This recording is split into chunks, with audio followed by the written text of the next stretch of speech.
ஒரு நாள் நவம்பர் 17ஆம் தேதி வந்துட்டு இவர் வந்து கடைக்கு போனவர் வந்துட்டு ஏதோ ஒரு வேலை விஷயமா என்ன பண்ணுறாருன்னா வீட்டுக்கு வராரு. திரும்ப வீட்டுக்கு வந்துட்டு இடையில வரும்போது பார்த்தா இந்த 2 பேரோட இந்த பொண்ணு வந்துட்டு ஒன்றா இருக்கிறாங்க. இதை வந்து ராகுல் வந்து நேரடியாக பார்த்துறாரு. பார்த்த அவருக்கு என்ன பண்ணுறதுனே தெரியல.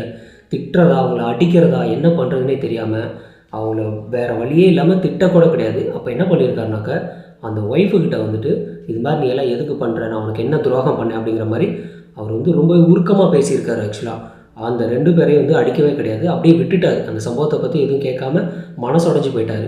அந்த சம்பவம் நடந்து முடிச்சதுக்கப்புறம் இந்த ரூபி என்ன பண்ணுறாங்கனாக்க, என்னோடய கணவர் இருந்தார் அப்படின்னாக்க நம்ம வந்து உல்லாசமாக இருக்க முடியாது, நம்மளோட உல்லாசத்துக்கு வந்து இடைஞ்சல் வரும் அப்படின்னு சொல்லி இந்த 2 பேர்கிட்ட இன்ஃபார்ம் பண்ணுறாங்க.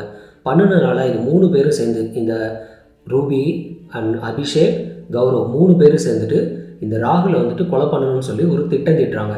அதனால் என்ன பண்ணுறாங்கனாக்கா, அன்னைக்கு நைட்டே வந்துட்டு இந்த ராகுல் தூங்கிக்கிட்டு இருக்கும்போது 3 பேரும் ஒன்று சேர்ந்து இந்த ராகுலை வந்து பக்கத்தில் இருக்கிற ஒரு இரும்பு ராடு எடுத்து அடித்து கொலை பண்ணுறாங்க. அண்ட் கத்தியை வந்துட்டு ஆல்ரெடி இவர் செருப்பு தைக்கிறதுனால வந்துட்டு இந்த கத்தி ஊசி இதெல்லாம் ஸ்பாட்லேயே இருந்திருக்கு.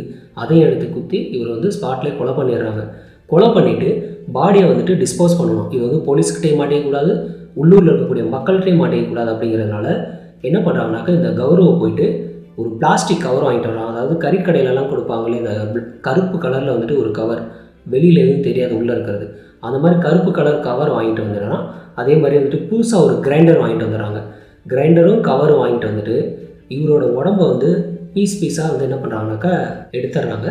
அந்த மாதிரி எடுத்துகிட்டு எல்லாத்தையும் தூக்கி கிரைண்டரில் போட்டு அரைச்சி அது கிட்டத்தட்ட ஒரு அரிசி மாவு மாதிரி அந்த மாதிரி கொண்டு வந்துடுறாங்க.